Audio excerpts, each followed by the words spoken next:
All right. Thank you for being here today. My name is Natalie Enzinger, and I'm a tax advisor in Austria, specialized in crypto taxation. Yes, and today I want to give you a brief, basic overview of Austria's crypto tax regime. A very basic one, it's not really detailed, so hopefully nobody has, deep knowledge about taxes here, I don't know. So I also want to give you an overview of how individuals as well as businesses are taxed in Austria, and I also want to share some practical insights. Austria was the first country in the EU with a clear and transparent framework on income tax rules. Austria has created a transparent framework and converged to other European countries. We have no holding periods anymore.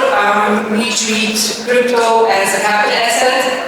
And across Europe, we have quite different rules regarding income taxes. So some countries have holding periods. Some countries classify crypto as capital asset, and we do have really a range of different kind of tax rates. So when it comes to income taxes, we don't have any harmonization. When we talk about VAT, value-added tax, later on, here we have a harmonization. We do have a VAT directive, which is applicable in every EU state. So now let's have take a look of taxation of the private individual. As I told before, crypto is taxed as a capital asset since March 2022, and we do even have an independent definition of cryptocurrency in our Income Tax Act. And there's a flat tax rate of 27.5% on realized gains, but only if you convert cryptocurrency into fiat money, or if you use cryptocurrency as a means of payment for goods or services. If you swap cryptocurrencies into other cryptocurrencies, there's no tax. This is a tax-neutral event. But of course, the cost basis is transferred to the newly bought cryptocurrency. It's also very important to mention that we have a capital gains tax. If you're a domestic taxpayer, you're obliged to withhold the capital gains tax for your customers if the customers are tax resident in Austria, and ongoing proceeds like lending or mining rewards are taxed at receipt, which means when you get the coins on your wallet, you have to tax it with 27.5%. And we also have some, I would say, exemptions if it comes to staking rewards or the rewards out of airdrops or bounties. Those rewards are taxed later on when you convert it to fiat. So now let's have a look at the tax base. The tax base is calculated sale proceeds minus acquisition costs. And if you buy crypto in tranches, you have to calculate the acquisition costs with the weighted average cost method. If you suffer losses, it's possible that you offset the losses against other capital income taxed to 27.5%. So, for example, you can offset the loss out of cryptocurrencies against a profit out of a share sale or so. It's important to note here that we don't have a loss carry forward, so it's not allowed to take loss with you next year. And also it's not allowed to offset the loss with other income like income out of employment or business activities. Austria and become tax resident here. There is a setup to fair market value, which means that only the Austrians only allowed tax from this value onwards. So, but you have to check if there is an exit tax in the country of departure. And of course, when you move away from Austria again, we have introduced exit tax as well. So there's exit tax of 27.5% on gains. And here it's important to mention there's a deferral possible when you move to another EU country. Then you don't have to pay immediately, you can wait until the actual disposal. And if you move outside of the European Union, then of course you have to distribute the tax immediately. Now let's turn to corporations such as GmbH or Flexco or AGs. Corporations, they usually have 23% of corporate income tax at the level of the corporations. And of course, if you decide distribution to an individual, like a shareholder, additional 27.5% capital gains tax applies. So in case of full distribution, there's roughly a tax rate or tax burden of 44%. Of course, it's allowed to do tax planning, so as long as you're not deciding distribution, you can avoid, of course, the capital gains tax. Then, of course, we have to talk about losses. Losses in the corporations out of cryptocurrencies can be offset with other profits within the companies. And here we have loss carry forward. You can take a loss with you next year. Subsequent years is limited. So maximum of 75% of current year's profits can be offset with carry forward losses. If you talk about corporation, you always have to keep in mind also accounting principles. So in Austria, you have to fulfill accounting obligation as well. So it's very important to mention that accounting principles are different than tax treatment. And for example, if you have crypto swaps, they are for accounting purposes, they are relevant, they must be recognized in profit and loss statements. And for a tax purpose, they are tax neutral.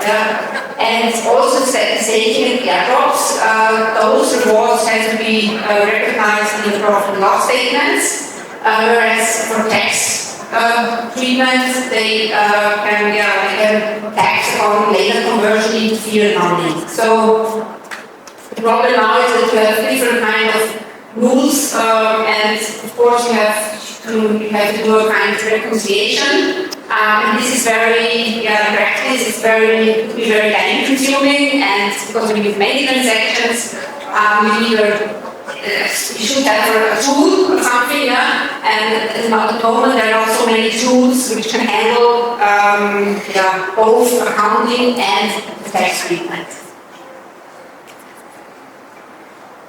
Yes, of course, when you have cryptocurrencies, you have to decide whether to record it as a fixed asset or a current asset.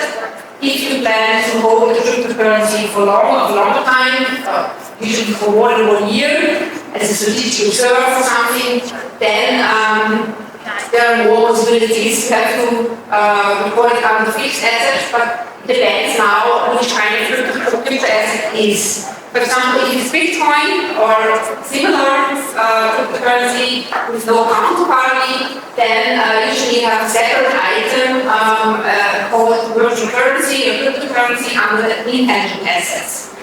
If you have investment tokens or asset reference tokens, usually you have a counterparty there, and you can call it as a financial fixed asset.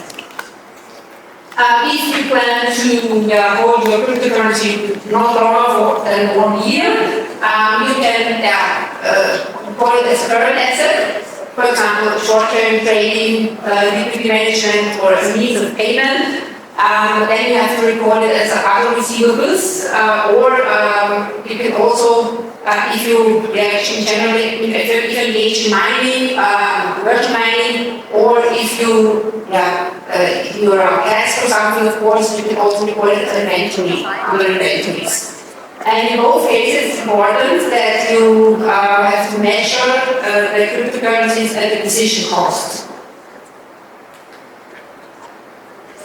Yes, and of course, every year or every balance sheet, you have to value the cryptocurrency, and if in case of fixed assets, if you have a permanent impairment, so the market value is under the acquisition costs, you have to write down the value, and if in the next year the value increases again, of course, you have to write up again to the acquisition costs.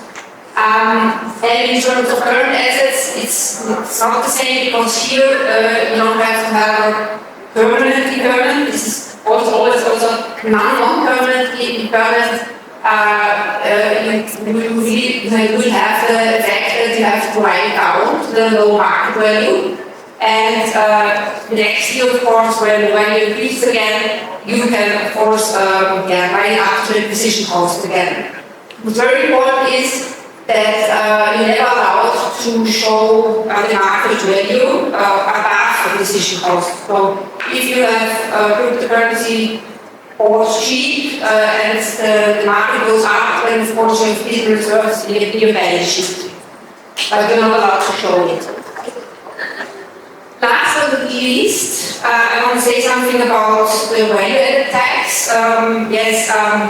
As I mentioned before, we do have a web directive, but so far we don't have explicit provision about crypto inside it. So the problem is that of course, we have some statements from the web committee, but they are not legally binding. And what we have is actually we have a really early court case named Hedgewiz.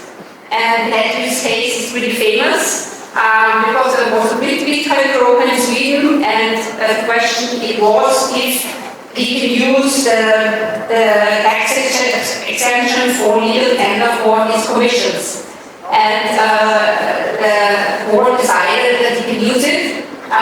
So it shows that, of course, some exemption may be possible, but in general, where it's very strictly interpreted, which means that we should seek professional advice in terms of value-added tax, but it could be very complex. I can recommend that you can apply for advanced ruling. This is very helpful. You get a legal binding statement from the tax authority. Yes, this brings me to the end of my presentation. I hope I gave you some helpful insights. Yes, and of course I'm ready for questions by now.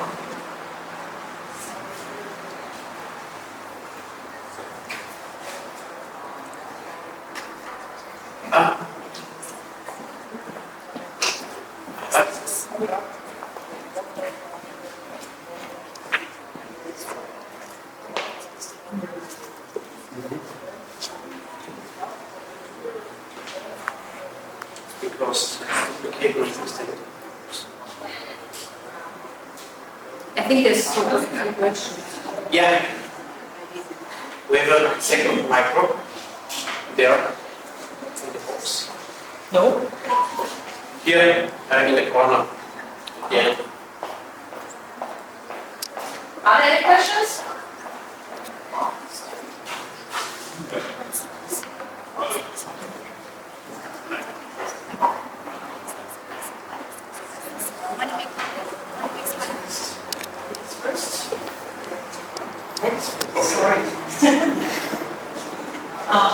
I have a question to the VAT because as mentioned, the tax part is very important. And the Austrian tax authorities use this judgment to form their opinion on treatment, the VAT treatment of like staking cryptocurrencies for validating. but it's very loose, so it's not really based on judgment, but the expert says that, for example, the relocation process, relocation services are also are not subject to VAT. Yeah, but this is not the reason of the exemption, it's the reason of the total counterparty. So I think that there's another, how to say, statement, especially in the income tax guidelines, that if you have money or similar procedures, that if you don't have a counterparty, then it's not subject to VAT. So which means that it's the same like VAT exemption, but it's not the same commission. Yeah. If I would have a counterparty, but I would provide the relocation services like on a blockchain. Yeah. And that would be subject to tax, but not like a big tax exempt. It's very unsure, yeah. I would say VAT is an issue which is very complex, and it's also that I would say that when you can compare it, for example, with mining, yeah, but it's not the same, I know, yeah, but it's for VAT issues, you can say if you have no counterparty at all, then of course it's not taxable under VAT, but yeah, every case is very specific, so I really would recommend to seek professional advice in really specific this case. Thank you for this question. Hi, thank you for your presentation. It was very interesting. I would like to ask you what's your opinion to treat cryptocurrencies the same as like shares, and to treat it like under section 27 of the income. This is actually the case. So we have a specific section for cryptocurrencies.